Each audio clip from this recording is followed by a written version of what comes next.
right, let's hit the field. It is Thursday, July 3rd, and the Yankees were taking on the Blue Jays in the final game of a 4-game set, and they were trying to avoid the sweep behind Clarke Schmidt, who was trying to bounce back from a tough outing. My recap and your reactions coming up next. This is Pinstripe Territory. Just wanted to talk, that's all.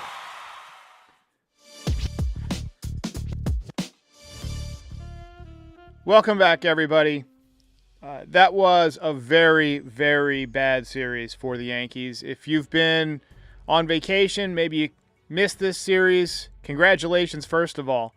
But this was about as bad as the Yankees have looked.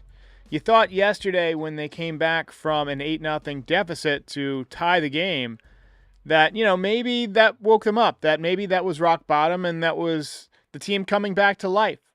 But today, more runners left in scoring position. They out-hit the Blue Jays and still lost the game. Just a really putrid series in Canada for the Yankees. I saw a report today that NASA has detected an interstellar object hurtling towards our solar system. So maybe we will get that asteroid impact after all. Right? Actually, wasn't that how the movie Independence Day started? Sir, it's slowing down. I'd love to say we will not go quietly into the night, but I think we might. I think we might go quietly into the night and be exterminated. Hey, quick announcement. We're going to do a voicemail show tomorrow, 11:30 a.m. I know a lot of people have called in. I couldn't get to all of them. We've got a bunch of them, but I couldn't get to all of them. So call in with your thoughts on tonight's game, on this series in general, on the upcoming series with the Mets. It's going to be just wall-to-wall voicemails tomorrow when I sign on around 11:30 a.m. And then, of course, we'll be back with the postgame show. Short night for Clarke Schmidt tonight. Left the game with forearm tightness. Not a good thing to hear. That is usually a precursor to Tommy John. Not always, but typically if someone's got Tommy John coming, the first thing you hear is about forearm soreness or elbow stiffness or whatever. This is the part of the season where it becomes less about load management and more about ligament management with some of these guys. Forearm tightness is baseball code for you're not going to like what happens next. This series went about as bad as it could have gone, right? 4 straight losses, and they have dropped out of the division lead. The Blue Jays have overtaken them. And you have to wonder, what is Cashman thinking at this point? If he has a plan, now is a good time to get on a head start, right? Who out there can help this team? Who out there can get this team going in the right direction right now? Watching the Blue Jays, it is clear that the Yankees just appear very old in comparison. The Rowdy Rattel says, food poisoning is more enjoyable than these games. I've had food poisoning. It is no fun. Every time I think that we have hit rock bottom, the Yankees break out the jackhammer, right? And it is there. We're at the innermost crust of the earth right now with how much we're digging. We're almost down to the molten lava.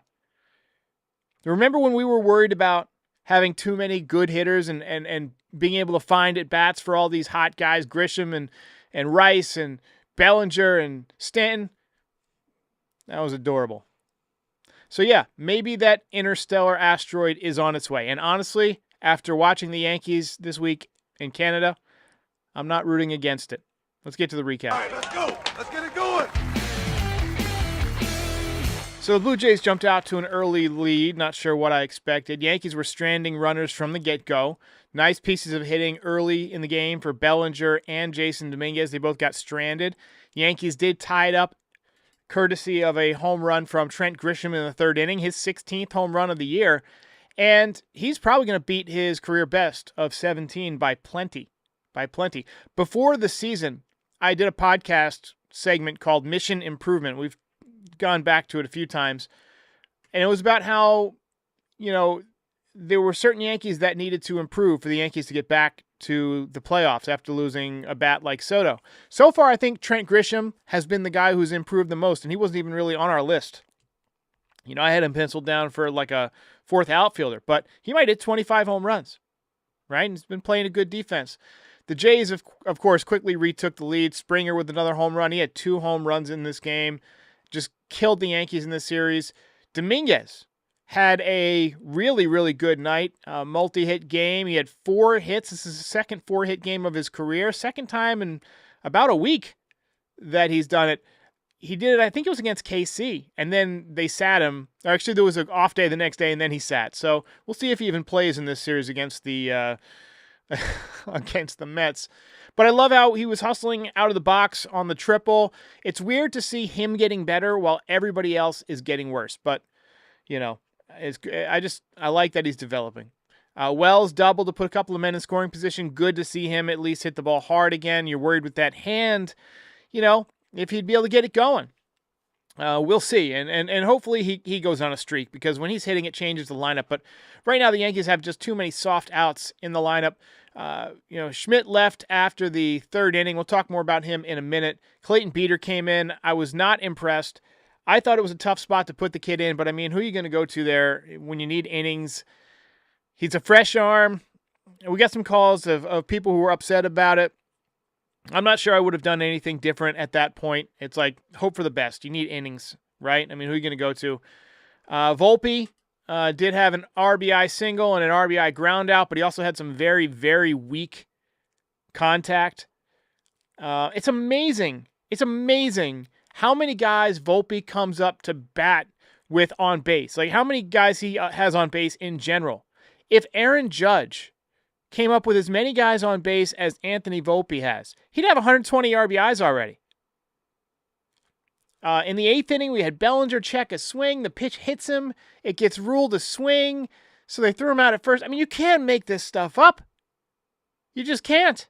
Everything that can go wrong for this team is going wrong, and the Yankees lose again, 8-5.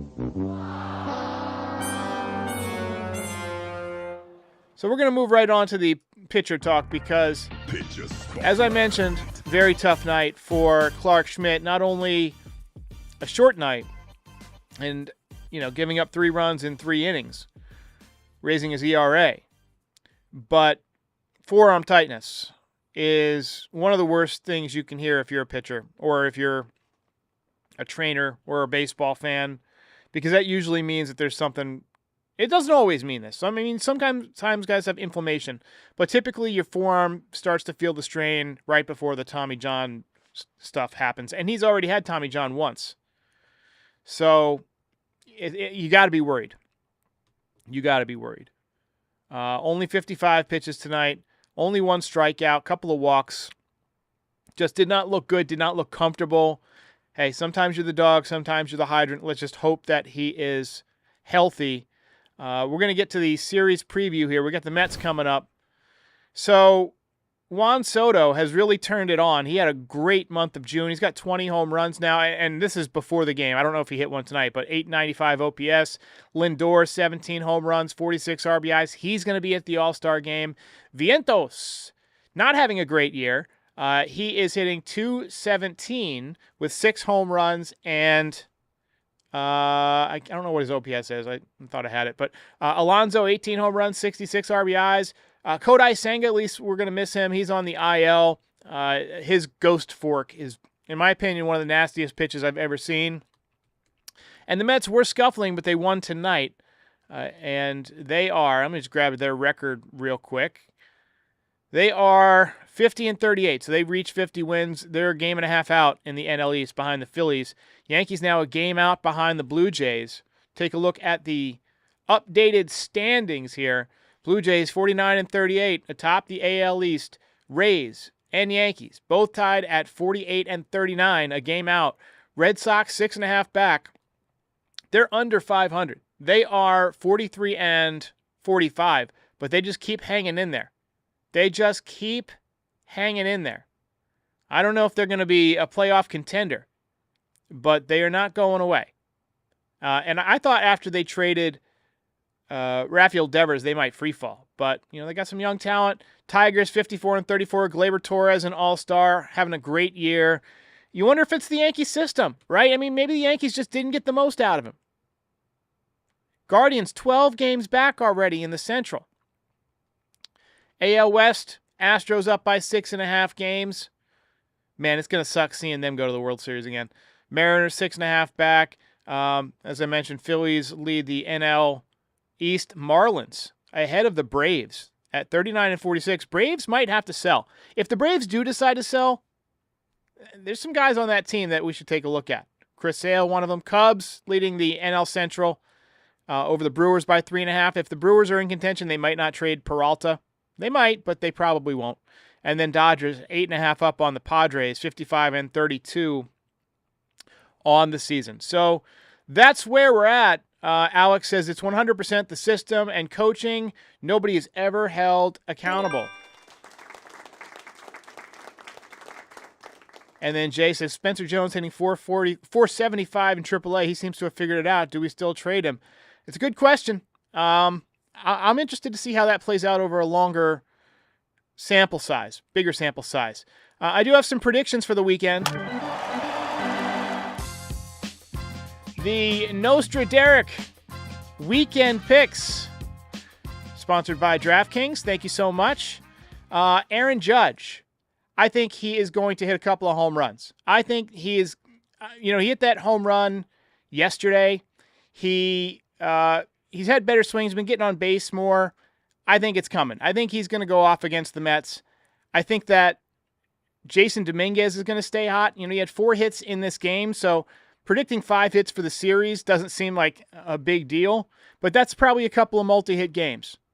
I think Jason Dominguez is beginning to figure it out. And what you're seeing with him is you're seeing a guy who is taking what the pitcher gives him, right? He's watching balls that are sinking away, and he's just staying with them and serving them to left field, at least as a lefty. We have seen better at-bats from the right side.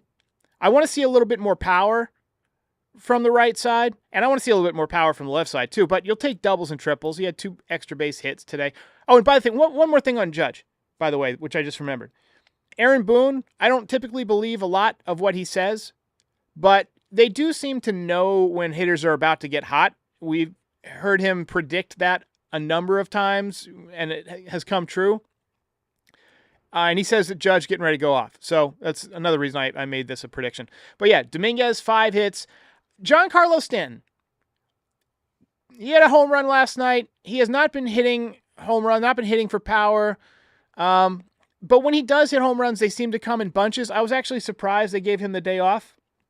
I figured that having gone deep, they were going to try and conjure up nuclear Stanton, right? They were going to try and get Stanton's hot streak going. But they sat him, and then he came in to pinch hit and he hit a little dribbler. So I think he's due. I think, when he gets going, he's as dangerous as anybody in the major leagues. And I expect him to get it going here against the Mets. And maybe it's against my better judgment, but I think that the Yankees are going to win 2 out of 3. Call me optimistic. They just lost 4 straight, but going back home, going to New York, they're beginning a stretch where they're in New York for a while. So you've got, let me just look at the schedule here. You've got 3 games against the Mets. Then you got a day off on Monday. By the way, I'll be doing a podcast Monday with the Bronx Buds, Justin and Tom. And then they're at home against Seattle for 3 days and Chicago for 3 days. So you got basically over a week at home. They might not win Friday night, but I feel like they're going to be rested and feel like they're comfortable being back in New York. And so I expect them to win Saturday and Sunday.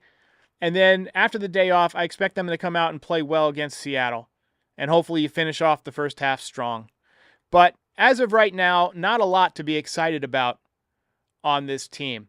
Download the DraftKings Sportsbook app and use code FOUL. That's code FOUL for new customers to get $150 in bonus bets instantly when you bet just $5 only on DraftKings. The crown is yours. I got to play the disclaimer, then we're back. We got 10 voicemails or something, which we will get to in about 30 seconds. Gambling problem? Call 1-800-GAMBLER. In New York, call 877-8-HOPE-NY or text HOPE-NY at 467-369. In Connecticut, help is available for problem gambling. Call 888-789-7777 or visit ccpg.org. Please play responsibly on behalf of Boot Hill Casino and Resort in Kansas. 21 and over. Age and eligibility varies by jurisdiction. Void in Ontario. Bonus bets expire 7 days after issuance. For additional terms and responsible gaming resources, see dkng.co/audio. All right. NY Finest with the $10 super chat. Appreciate it, my friend. Says, I want heads to roll.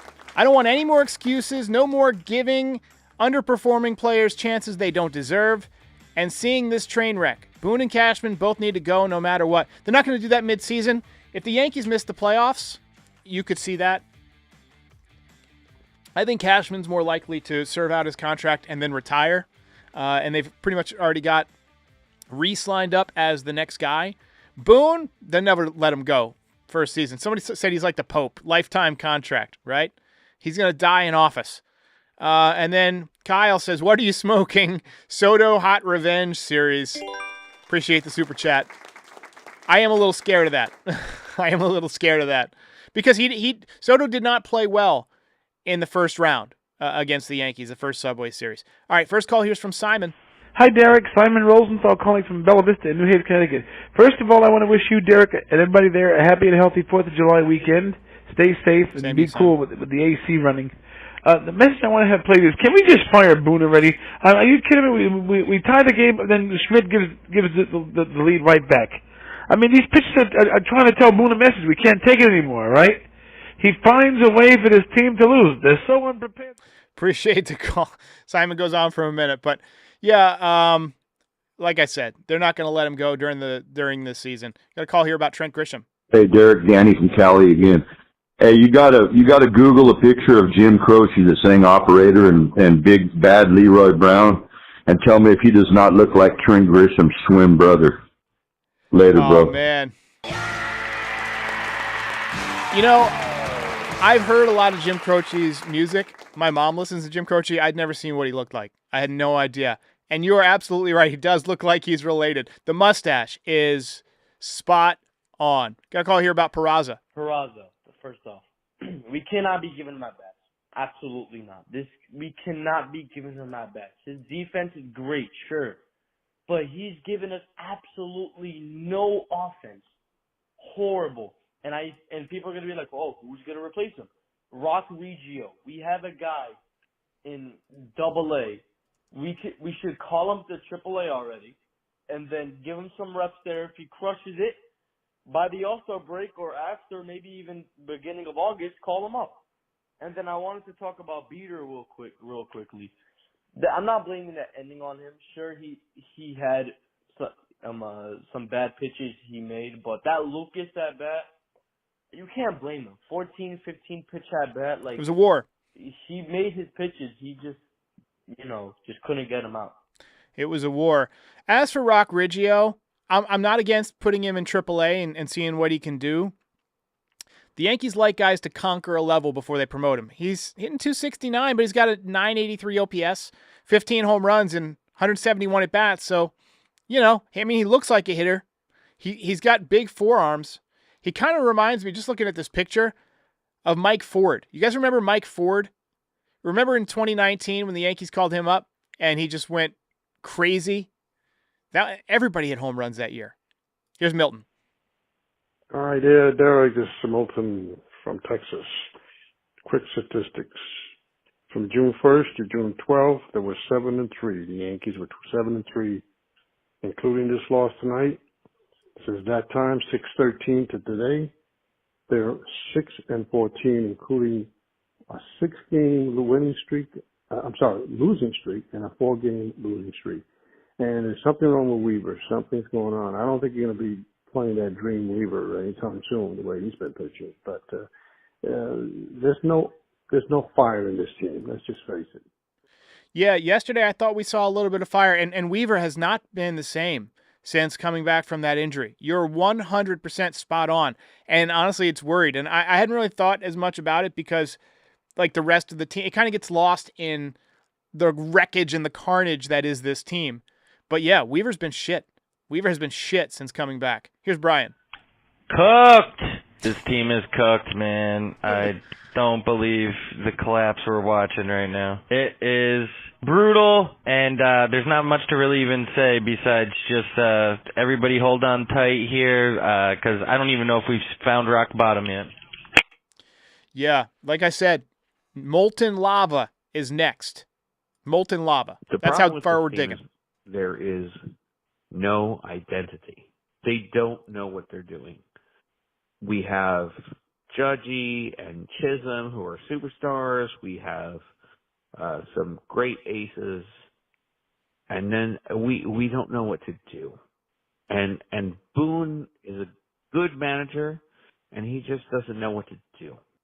I don't know how you can be a good manager if you don't know what to do. I don't think he's a good manager. I don't. I think he's a player's manager. Okay? And yes, I feel like for years, the problem has been roster construction. Sometimes you just got you ever look at a puzzle, right? And you just think, I don't know if there's enough pieces or, I don't think these pieces actually fit together or go together. Maybe they all got thrown in the same box or whatever, but this is definitely not a finishable puzzle. I feel that way looking at the Yankees. I feel like a lot of the pieces just don't fit. It is what it is. Let's go ahead and call in tomorrow. Oziah says great aces. I think he's talking about Rodon and Fried, who have been pitching pretty good this year. They've definitely had good first halves, but call in with your comments about this series, about the Subway Series tomorrow. 11:30 a.m. is 12 and a half hours now, 12 hours and 36 minutes. I'll be right back here in this chair taking your voicemails wall to wall. But honestly, I've had enough Yankees for tonight. I'm going to go watch the Golden Girls with my wife and listen to the fireworks that are going off way too late. I'll catch you later. If you made it this far, do us a favor, hit the like button, hit the subscribe button, and join our community. You can also be a part of the show by calling in at 718-899-1068. Also, part of the way that we maintain and fund all of this is through NYYDesigns.shop. Check it out now. Get all sorts of fun Yankees merch, hats, hoodies, zip-ups, beanies, mugs, you name it. We've got it. Check it out, NYYDesigns.shop. And check out Pinstripe Territory on all your favorite podcast platforms. We are the official Yankees podcast of the Foul Territory Network. We're here for post-game shows after every single game, and we're here before a lot of games to talk about the game, preview the lineup, the pitching matchups, and things like that. And we're here all off-season to talk about the latest in Yankees rumors, news, etc. Join our community. We'll see you next time.